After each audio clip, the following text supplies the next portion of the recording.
Hello everyone, my name is Daniel and I play computer game. Yeah, that's true. I've been doing that for many years now. And the very reason why I enjoy gaming is not because I'm so white and nerdy, but because of their resemblance to the real life. In most cases, you don't just press some random buttons. It's about continuous learning and improvement. And by this moment, you probably started wondering why I'm telling you all of this. Well, according to the now popular book, A Brief History of Humankind, humans came on top because of their ability to learn and improve, not only from our own experience, but also from the stories we tell each other. You basically listen to important information, and just by doing that, are evolving. How fantastic is that? Today, it happened that you're listening to me.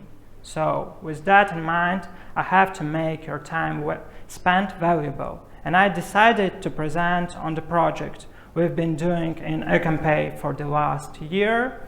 We decided to build a new fraud prevention system. And I'm here to share some of our findings or features or ideas with you. And PS, since we're not selling this system, this is not marketing. Well, as comes from its name, Antifraud system, or AFS, is the system designed to prevent fraud. On some basic level, you have incoming data, in our case payment data, you execute some analysis and provide result, fraud, not fraud. Before we continue this, I have to answer one important question. Why do we, or you, even need to prevent fraud? Well, an answer to this question might be different for different market participants. For us, as an acquirer and Visa Master Principal member, I can name three main reasons. First, compliance. Visa Master demands a certain level of fraud prevention and fraud procedures in place. So you can do more than that, but no less. Second, money. Fraud is often associated with the chargebacks, and chargebacks are associated with losses. Probably you would like to cut your losses short in order to maximize your profit. And finally, boarding possibilities. If you take compliance, which defines the level of fraud rates you can have as an acquirer, and combine it with high losses from the chargebacks, you will get high-risk merchants. In order to successfully board and work with them, you need to be very proficient in fraud prevention. Now, okay Google, we're building a new system. What do we want from it? No answer. Probably I would guess to answer it myself. Once again, I divided something into two parts. First, what do we want from a system from technology perspective, and second, from product or operational. Very briefly about technology, since I am not a developer and this is not main focus of my presentation. First, we want our system to be fast. In our case, to provide decision in less than 50 milliseconds. And you need that because processing is waiting for your response and is not able to execute the transaction. Nowadays, nobody likes to sit and wait and look on loading screen while you process something. Next, scalable. We try to grow at least twice in the amount of transaction each year. So if your system is not scalable enough horizontally, you will probably end up building a new system in a couple of years. Seems like a waste of resources. Flexible. E-commerce is still developing and there are new features to arise, new challenges. Your system should be able to adapt to those challenges in a very quick way. You can't spend months developing something. And finally, independence. I don't know, 5 years ago, it was very popular to build fraud prevention systems inside the processing because it's easier to do so. Nowadays, nobody does that. You try to build a box, and even if you change the source of incoming data, that doesn't really matter. Finally, product one, precise. You want your system to be very precise, because by the end of the day, this is still a system designed to prevent fraud. Obviously, you want it to be good at it. Limitless.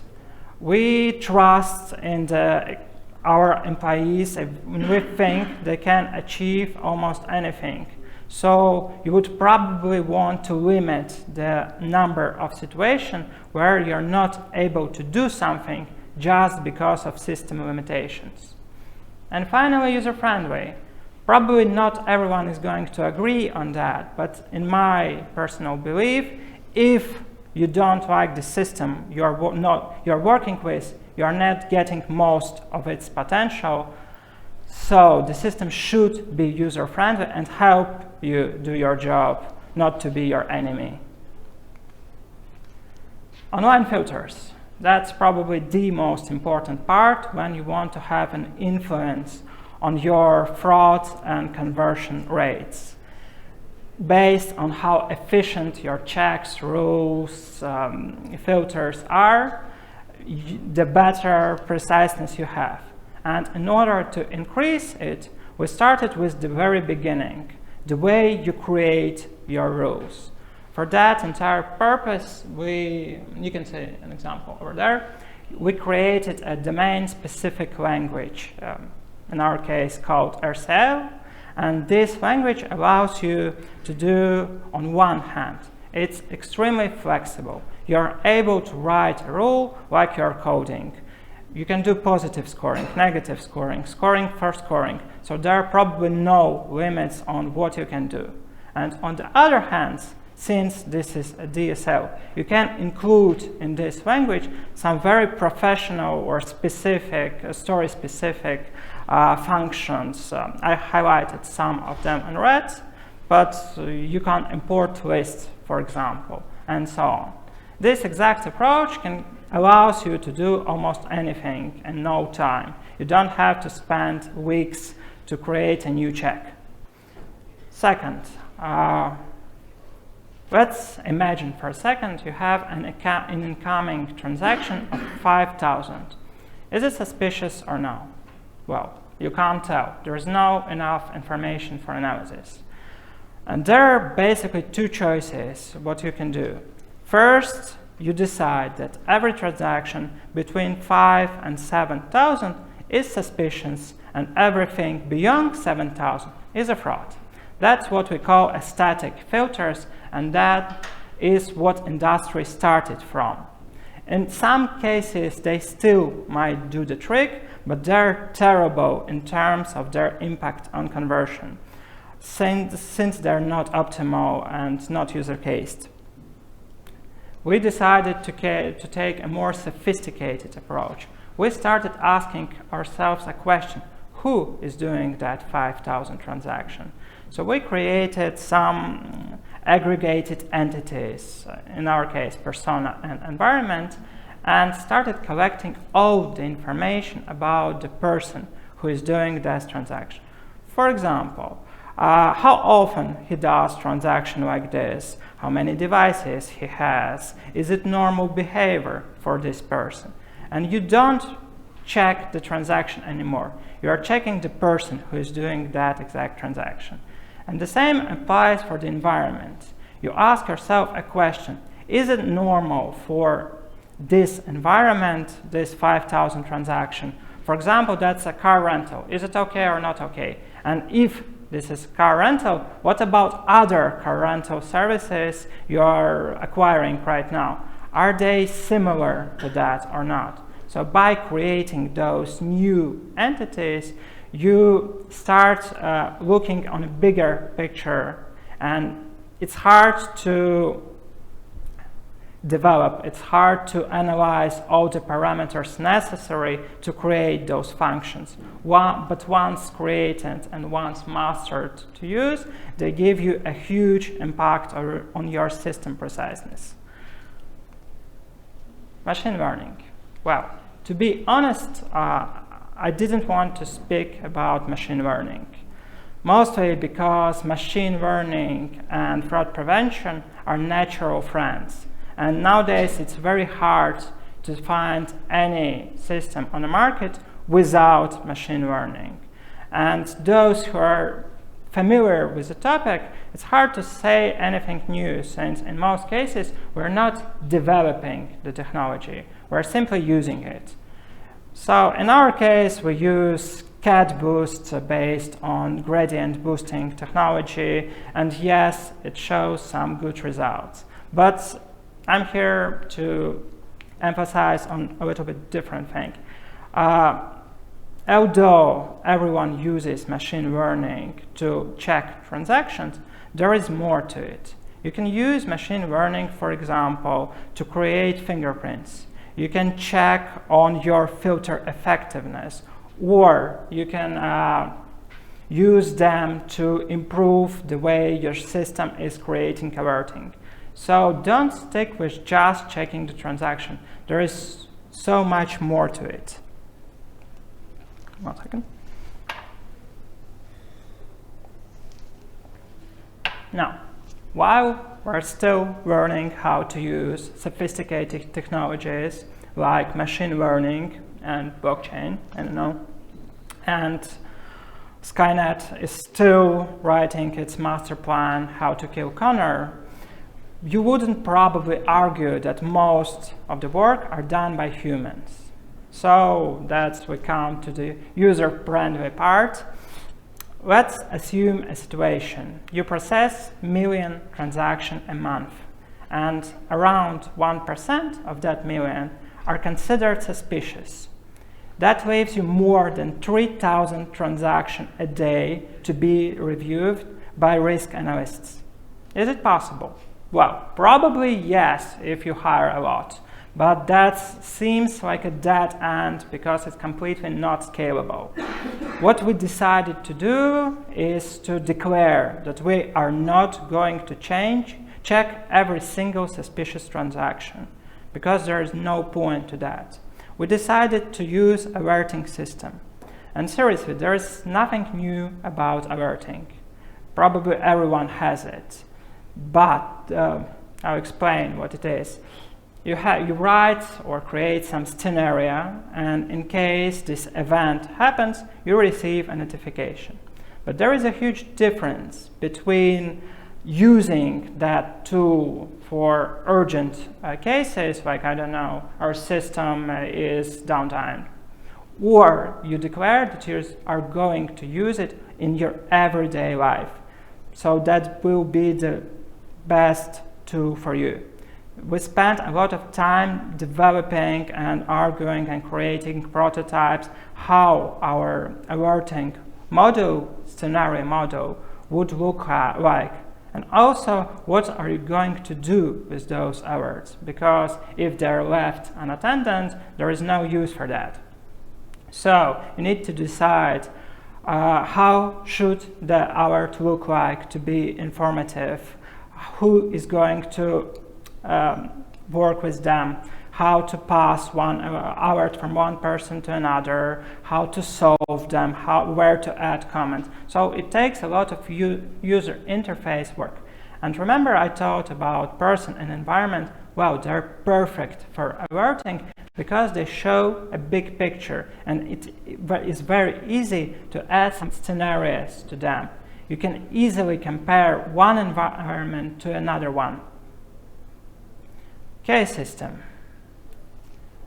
If we need to review a single or some case, I mean, you have 5, 6, 10 suspicious transactions, usually you will show them as a list. We decided that we don't need that, and we combined them in a case based on the rule triggered to make them suspicious. This gives you a single entity with overviewed information and saves a lot have a lot of time to analytics gives them an incredible ability to solve more of these cases and not to spend their time, or even worse, to look for another system to analyze your cases or your suspicious transactions. 5 years ago, we used Excel for that purpose. Seems strange. Well, luckily, we don't encounter giants with huge access on our everyday basis. However, everyone's still trying their best to win the level, to, I don't know, fight their own monsters, to learn from the mistakes made, and so on. And I totally agree that we are all playing our own game. But as I mentioned before, we can help each other out with information. So when we decided to build a new system, we had to figure out every approach by our own. And today I wanted just to share some ideas I find interesting with you, and who knows, maybe it will be helpful.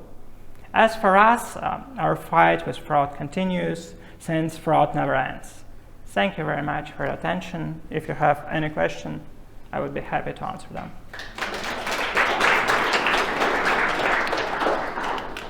We have questions, actually. Oh, damn. Oh, dear. Yes. Are you worried? You have the laser to burn bad questions. Oh. Yeah. So, what is your false positive rate? For machine learning or just? Who asked this question? For what? For what were your options? Okay. We try it. Okay. It changes from month to month. We try to monitor it on a regular basis.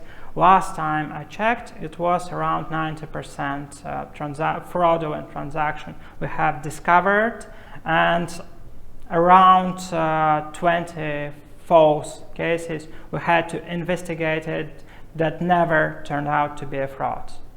For machine learning we're using right now, it's 0.7 effectiveness, so 70% fraud we discover, machine discovers, and all the rest are false. Numbers. How are you using AI and machine learning in your solution? I think you already talked about it. Yeah, I talked about it a little bit, and that was another reason I didn't want to include machine learning into my presentation, since most of the question will be about it. We create data sets, and we teach the machine learning platform on it, and it gives results on each transaction. So it suggests, is it fraud or not fraud? You can ignore those suggestions based on the way you wrote that inside logic, but for now we trust them. Cool. What is fraud prevention role in e-commerce when all transactions should use 3DS? That's actually a good question. Thank you. Wow. We have 3DS first version for, I guess, 7 years now, and we see an increase in fraud, not decrease. Why so? It seems like 3DS is not effective in terms of fighting fraud. Yes, it helps, but we are far from being that solved. We will see how new AMV performs, but for now 3DS or address verification system is not a solution, and you can see that from the way authorities demand even more and more sophisticated prevention measures. So they don't believe that what you have right now is enough. Probably like this.